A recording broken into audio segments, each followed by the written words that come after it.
Welcome to MetalGains.com. MetalGains started out as a personal project of mine. I've been collecting silver and gold and bullion over the years, and I wanted an efficient way to catalog my precious metals as well as stay updated on their worth. In the past, I tried using spreadsheets on my computer, but those weren't that easy to use, and I didn't want to chance losing all my data if my computer was attacked by a virus or stopped working altogether. So I created this tool to keep track of everything for me. It also backs up all my data every day, so I never have to worry about keeping it intact. And if I want, I can even download it to my computer to view offline. So I figured I'd share it with everyone else, and hopefully you guys can get some use out of it as well. So the first thing we want to do is click on View Demo. On the screen that pops up, you can create an account to start tracking your precious metals, but for now, let's just log in using the demo account. So this is the tool we'll be using to track our precious metals. In the top left, you can see the current prices of silver, gold, platinum, and palladium. At the top right sits our precious metals investment report. In this report, we have two sections. The first calculates our return on investment by adding up the total we have invested in all precious metals as well as the current market value of those metals. The second does the exact same thing but is broken down for each precious metal. Underneath the current spot prices in the precious metal reports, we have the main section. At the top, we currently have 4 tabs. Each tab contains information about that specific metal. One neat thing about this tool is that, say for instance, you don't have any platinum or palladium and you only collect silver and gold. Well, if we scroll up, we can click on My Settings. And this allows us to add metals or remove metals that we don't need. So let me just go ahead and get rid of platinum and palladium.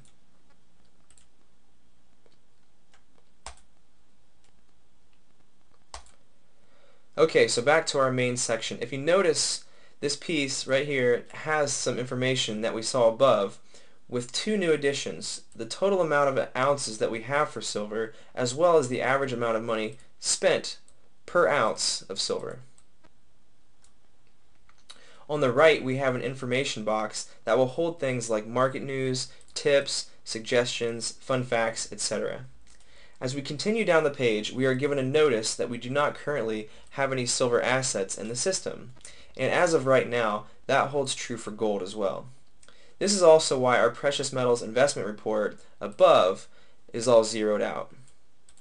So let's go ahead and add a silver asset. When we click on the Add Asset button, we are presented with this box. Let's go ahead and fill it out. Let's say I have a 1946 Washington quarter. When I start typing Washington quarter, it automatically generates the name I'm looking for. So instead of typing it all out, I'm just going to go ahead and click on it. In this instance, this does 2 things. First, it fills in the rest of the text for the name box, but it also automatically generates the silver content of the Washington quarter. For the quantity, I'm going to enter 1. Next is the total price paid. If, for instance, this coin was given as a gift, or you found it, or you just simply can't remember what you paid for it, you should enter 0. For this example, I'm going to enter $3. This quarter was issued in 1946, but if, for instance, you are putting it in a piece of bullion that doesn't have a year, then you could leave it blank. Similarly, you can also leave the date purchased blank if you can't remember when you acquired the silver, but I'm going to go ahead and choose a date. For this example, I'm going to choose May 5th of 2010.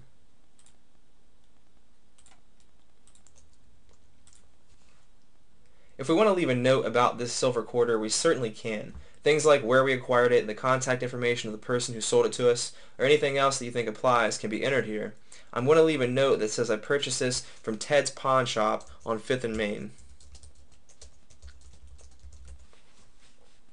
After we've entered everything, you can hit the Save button. Pay close attention to what happens once I click the Save button. We now have a table that contains the type of silver, the year issued, the quantity, the ounces of silver it contains, the price we paid per ounce, the total we spent on this coin, as well as the date purchased and any additional notes. To see the note, just click the note icon. If you think you made an error, you can click on the pencil icon to edit your listing. In this case, I actually paid $3.50.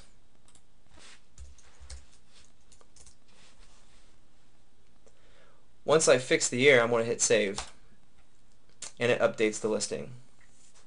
If we look above at our precious metals investment report, as well as our overall silver calculations, we can see that they've been updated in real time. Let's go ahead and enter a 1/2 ounce piece of gold bullion. First we click on the gold tab, and then we click on add asset. So I have a piece of gold bullion.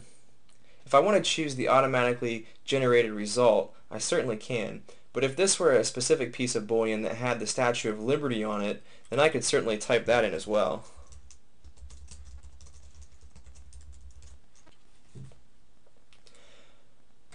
For ounces, I'll put in 0.5 since I have a 1/2 ounce. Now if this piece were measured in grams, then to convert it to ounces, I would need to times the total amount of grams by 0.03215. For the total price paid, I'll enter 900. And it doesn't have a year marking on it, so I'm going to have to leave that blank. I also can't remember when I purchased it, so I'll leave that blank as well. In the notes field, I'm going to write that it's assay certified and that it has certification number 74235. Then I'll hit save, and you'll notice that it gives me an error. So if you forget to enter the name, the quantity, the ounces, or the total paid, you'll get an error.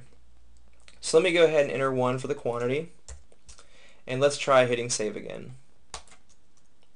We can see how our precious metals investment report, as well as our overall gold calculations, have updated in real time. I went ahead and entered in a few more silver assets. As of right now, this table is ordered by the date entered, so the last asset I entered was the silver American Eagle. However, you can order these however you'd like. Say for instance you want to order based on the total number of ounces. Well, just click on ounces each. It starts from the lowest number of ounces and goes to the highest number of ounces. If you click it again, it reverses. All columns can be sorted the exact same way.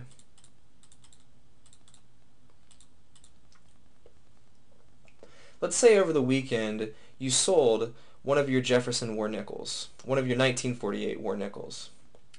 Well, one thing you can do is you can click the edit button and alter this number to 9.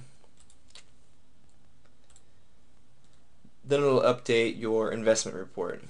Now let's say you actually sold all of them. Well, what you can do is you can click the red X and it'll prompt you for a delete confirmation, and once you click OK, you'll notice it's completely removed from your list of assets and your precious metals investment report is updated. Now let's say that you actually sold all of your silver assets except for your silver American Eagle. Well, instead of clicking the red X next to each one of them, you can click the checkbox, and after all the checkboxes are clicked and selected, you can click delete selected to delete them all. Another easy way to select a lot of checkboxes at once is to click select all and then just remove the asset that you don't want to delete. So once I have all the items checked that I want to delete, then I can click delete selected. Once I click OK, they're removed from my list. My precious metals investment report has been updated, and I'm all set.